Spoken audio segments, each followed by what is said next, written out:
Well, I have had a long interest in Beaver Falls and love affair with Beaver Falls. My father was born here and raised here, my mother as well. My grandfather and my great-grandfather, my great-great-grandfather, we go back to the Beaver County even before Beaver County was Beaver County. And so we've been around this neck of the woods for a long time, since the very inception and beginning of Beaver Falls as a city. You might find it interesting to know that Beaver Falls was not originally or initially named Beaver Falls. Beaver Falls was first called Brighton. Now, we can understand the development of Beaver Falls by thinking about the structure of the geography.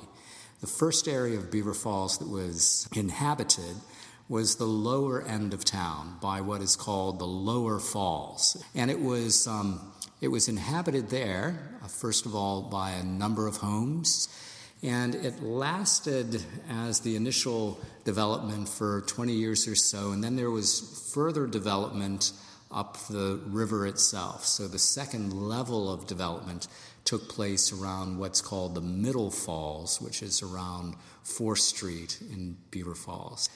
The economic growth then of Beaver Falls occurred in several stages. The first development took place in the early 1800s, and it continued until about 1850, where there was a significant recession that occurred in Beaver Falls. That led in the 1860s to the Harmony Society coming in and purchasing numerous properties in Beaver Falls, and then they developed a kind of second wave of economic advance in the community of Beaver Falls. They brought in a number of small-like factories, maybe employing 200 to 300 people. And it was really during that period of time that Beaver Falls became the city that it was to become.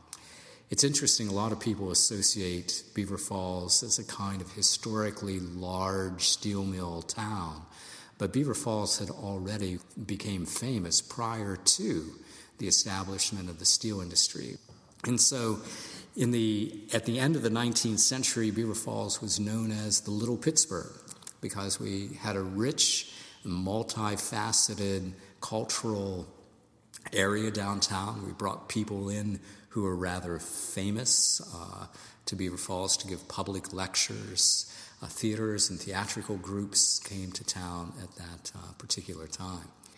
The last stage of economic development in Beaver Falls took place around the turn of the 20th century.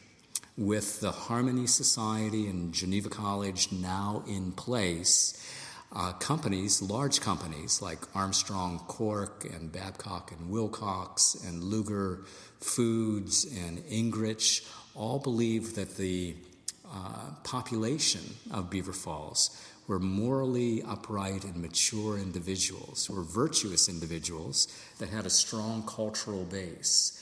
Now, what's interesting to notice is that all of those companies located around College Hill, at the foot of College Hill. And the reason that they did was because they saw that Geneva College was having a positive influence in creating the kind of culture that would be inviting to a large corporation coming in with numerous people. Now, if we go back in history just a little bit, Beaver Falls and New Brighton were very, very active in what's known as the Underground Railroad. In fact, early settlers in New Brighton, and particularly in Beaver Falls, were of either a Covenanter or a Quaker religious background or orientation. And both of those groups were heavily involved in the Underground Railroad. So slaves would come up the river, up the Beaver River, get off at New Brighton, and then Beaver Falls would take over and lead them either up the Beaver River toward Newcastle or out toward Salem, Ohio, where there were other folks that would then pick them up along the way and take them to safety, either in New York or in Canada itself. So Beaver Falls has this great history of being involved in one of the most important dissenting movements of the 19th century. The Harmony Society, as I said, in the 1860s bought up significant amounts of property. They wanted to rename the city Beaver Falls, and they did so to reflect the river that runs alongside it. Beginning in 1880, Geneva College came to town. Geneva located here from Northwood, Ohio, and established themselves on this particular hill, now called College Hill. They did so through a gift from the Harmony Society of 10 acres with a promise of bringing in a train station, which they did at the bottom of College Hill. That's now kind of falling apart. And they also promised to give Geneva College $20,000 for coming, which was probably significant money in 1880. So that's when Geneva started to have presence here in Beaver Falls. Harmony Society brought us for the purpose of creating a citizenry that was robust and moral and politically upright. The Harmony Society, to be honest with you, died off. They didn't exist for a very long period of time, about 100 years, the total history that they had. Geneva continued. Companies were attracted to Beaver Falls because of the kind of citizenry that we have. And that started the next major economic development of Beaver Falls. That went from about 1905 all the way to 1985. It's hard for people to believe the fact that we had companies here in Beaver Falls that employed 9,000 people and 1,000 people and 1,200 people. People came to Beaver Falls because it was a place that employed.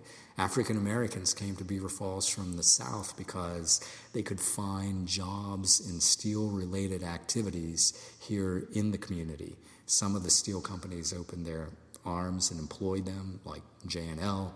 B&W didn't until after the Second World War, but there were a lot of industry and companies that were a part of the influence of the steel industry. That changed Beaver Falls dramatically. It changed us to a steel town. But there were many things that remained. We had a very, very strong downtown area with about 233 shops lining the street of 7th Avenue. Tens of thousands of people would come for our parades years ago, and that changed drastically with the fall of the steel industry in 1983. In the course of a 12-month period here in Beaver County, 51,000 people lost their jobs, and in 1985, B&W continued the process of closing its doors. They decided that they would move out, leaving the tax base decimated in Beaver Falls. They supported about 40% of the tax base, and you can only imagine what would happen to a community if they lost 40% of their tax base. Many people in Beaver Falls think that our recovery is tied to bringing in other large industry. Well, the fact is, Beaver Falls became a very flourishing city prior to the advent of the steel industry. Well, Beaver Falls has a glorious history. To understand us, you have to understand something about the sporting context of Beaver Falls. We've had some great athletes grow up here. Joe Namath, as many know, but we also had a fellow by the name of Larry Bruno, who went to Geneva College, was drafted by the Pittsburgh Steelers. We've had numerous professional baseball players come from our community. The current location of the soccer field, before it was the location of Armstrong Cork, was actually the location of a kind of semi-pro baseball team. That was a baseball field initially.